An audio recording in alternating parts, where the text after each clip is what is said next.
ஏழாம் சுவையறிய சரண்ஸ் கிச்சடி. அனைவருக்கும் வணக்கம். இன்னைக்கு நம்ம சரண்ஸ் கிச்சனி ஏழாம் சுவை தேடி நிகழ்ச்சியில் இருக்கோம். நம்ம தினமுமே நிறைய வெரைட்டி ஆஃப் டிஷ்ஷஸ் பார்த்துட்டு தான் இருக்கோம். ஸோ அதில் இன்னைக்கு நம்ம புதுசாக என்ன பண்ண போகிறோம் அப்படின்னு சொல்லி நமக்கு சரண் சார் நமக்கு பண்ணி காமிப்பார். ஸோ இன்னைக்கு நம்ம என்ன ஸ்பெஷலாக நம்ம பண்ண ரொம்ப ரொம்ப சிம்பிளான ஒரு விஷயம், இந்த பீனட் மசாலான்னு சொல்கிறது. நம்ம நிலக்கடலை வச்சு அப்போயே ஒரு சாலட், ஒன்று குக்கிங் எல்லாம் இல்லாமல் அப்படியே சும்மா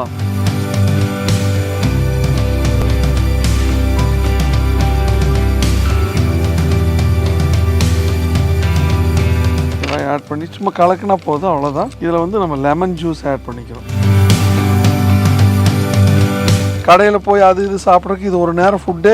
இது மட்டும் சாப்பிட்டீங்கன்னாவே ஒரு நேரம் ஃபுட் ஆயிரும். சம்டைம்ஸ் சப்பாத்தி, ஏதாவது ஒரு சப்பாத்தி, இது கூட இது கொஞ்சம், அப்புறம் வேறு ஏதாவது சாலட் இல்லை ஃப்ரூட் அந்த மாதிரி எடுத்திங்கனாவே நைட் டைம் ரொம்ப யூஸ்ஃபுல்லான ஒரு டயட்டு. ரொம்ப நல்லா இருக்கு. நம்ம ஃபாஸ்ட் ஃபுட் சாப்பிட்றதுக்கு பதிலாக இந்த மாதிரி வீட்டிலே ஹெல்த்தியாக பண்ணி சாப்பிட்லாம்.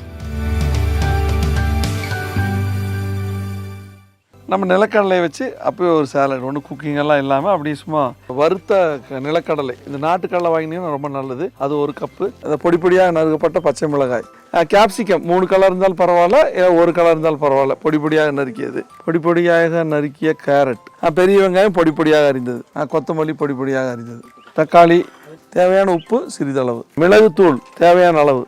ஆல்ரெடி இதுக்கான இன்க்ரீடியன்ஸ் பார்த்துட்டோம், என்னென்ன பொருள் இதுக்கு தேவைன்னு சொல்லிட்டு இதை பார்த்து. இது நிலக்கடலை, இது சும்மா ஈவினிங் ஸ்நாக்ஸாக குழந்தைங்க நல்லா சாப்பிடும். ஸோ நிலக்கடலை எடுத்துக்குவோம். எல்லாமே கேரட் பொடி பொடியாக அரைச்சது, அதை ஜாயின் பண்ணிக்கிறது.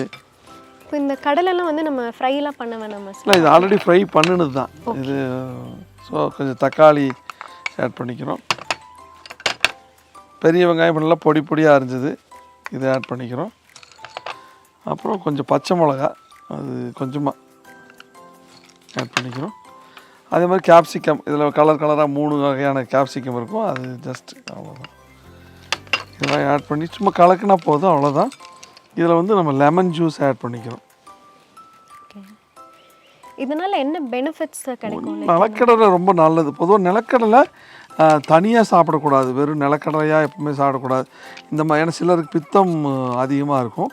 ஸோ எப்பவுமே நிலக்கடலை ஏதாவது இந்த மாதிரி சேலட் பண்ணியோ, இல்லைன்னா கரும்பு சர்க்கரை இல்லை பனங்கருப்பட்டி, தேங்காய், அந்த மாதிரி ஏதாவதோட மிக்ஸ்அப் பண்ணி சாப்பிட்றதா அந்த பித்தத்தை தணிக்கக்கூடிய விஷயம். ஸோ லெமன் ஜூஸ் கொஞ்சம் ஆட் பண்ணிட்டோம். அப்போ தனியாக சாப்பிட்டா நிறையா பிரச்சனை. நம்ம கொஞ்சம் பித்தம் சிலருக்கு அதிகமாகும், தலை சுற்று சிலருக்கு, அந்த மாதிரி சில சிம்டம் வரும்.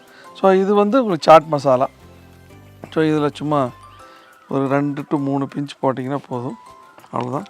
சாட் மசாலா ஆட் பண்ணால் ஹெல்த்தியாக இருக்கும். சாட் மசாலா ஒன்றுமே கிடையாது, பெருங்காயம் தான் மேஜர் இன்க்ரீடியன்ஸ். நீங்கள் சாட் மசாலானா ஒன்றும் நம்ம ப்ரிசர்வேட்டிவ் அப்படின்னு நினச்சிக்காதீங்க. அதில் மேஜராக ஹிங்குன்னு சொல்லுவாங்க, என்னென்னா பெருங்காயம். அப்புறம் இந்துப்பு, இதுதான் ரொம்ப அதிகமாக இருக்கும். மற்றதெல்லாம் பார்த்திங்கன்னா எல்லாமே ரொம்ப நல்ல விஷயங்கள் தான் இதில் ஆட் பண்ணியிருப்பாங்க. ஸோ இது நார்த் இந்தியன் தான் இதை பண்ணுறது. ஸோ கொத்தமல்லி தழை, அவ்வளோதான், வேறு ஒன்றுமே கிடையாது. இவ்வளோதான் மொத்தமே. முடிஞ்ச 2 minutes. ஆமாம், இது நம்ம கடையில் போய் அது இது சாப்பிட்றதுக்கு இது ஒரு நேரம் ஃபுட்டு. இது மட்டும் சாப்பிட்டீங்கன்னாவே ஒரு நேரம் ஃபுட் ஆயிரும். சம்டைம்ஸ் சப்பாத்தி, ஏதாவது ஒரு சப்பாத்தி, இது கூட இது கொஞ்சம், அப்புறம் வேறு ஏதாவது சாலட் இல்லை ஃப்ரூட் அந்த மாதிரி எடுத்திங்கனாவே நைட் டைம் ரொம்ப யூஸ்ஃபுல்லான ஒரு டயட்டு. ஈவினிங் டைம் ஸ்நாக்ஸ்க்கு ரொம்ப நல்லாயிருக்கும். பிரேக்ஃபாஸ்ட்டுக்கு எடுத்துக்கலாமா சார்? எப்போ வேணால் எடுத்துக்கலாம் நீங்கள், அது ஒன்றும் பிரச்சனை இல்லை. பொதுவாக evening time and night time தான் ரொம்ப ரொம்ப நல்லாயிருக்கும். ஸோ இதில் சால்ட் ஆட் பண்ண வேண்டாம், இதுலேயே சால்ட் எல்லாமே இருக்கும், அவ்வளோதான். வெரி டேஸ்டியாக இருக்கும். ஓகே சார், ஆக்சுவலி பார்க்கவே நல்லா இருக்குது, நல்லா இந்த சாட் ஐட்டம்ஸ் மாதிரி. ஆமாம். ஸோ நீங்கள்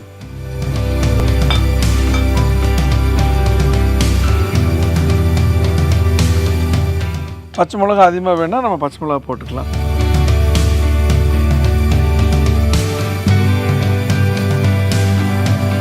வாவ், நமக்கு ரொம்ப கலர்ஃபுல்லாக ஒரு டிஷ் பண்ணி கொடுத்துருக்காங்க. நல்ல ஒரு சாட் ஐட்டம் சாப்பிட்ற ஃபீல் மாதிரி இருக்குது பார்க்க. ஸோ டேஸ்ட் பண்ணிவிட்டு எப்படி இருக்குன்னு சொல்கிறேன்.